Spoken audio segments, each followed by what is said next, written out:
Could the Higgs boson be part of an extended family of particles? Could these new particles be the tools physicists need to discover dark matter? Or explain the matter-antimatter asymmetry of the universe? The 2 Higgs doublet model, 2HDM, predicts the existence of a charged Higgs boson, and Cp even, H, and Cp odd, A, Higgs bosons. Expanding this model even further, 2HDMS, these new Higgs bosons could also have a scalar boson cousin, S, that decays into dark matter particles. Such theories help the ATLAS collaboration create targeted searches of LHC collision data. In a new result, researchers conducted a novel search of data collected during Run 2 of the LHC, searching for heavy new particles that could fit the 2HDM or 2HDMS models.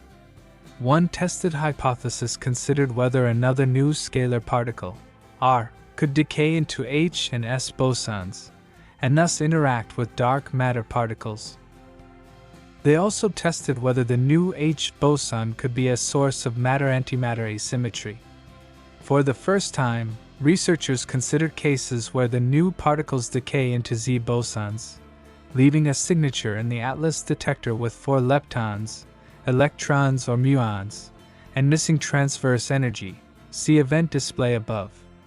This signature would be sensitive to both models.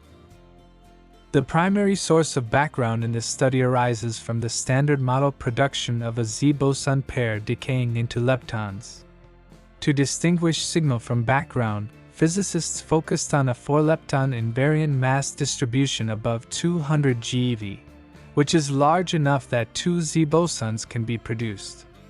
They then selected signal events based on key event parameters like the momentum of the 4-lepton system, missing transverse energy, significance, jet multiplicity, and the number of B-jets. The new ATLAS study extends the reach of new physics searches.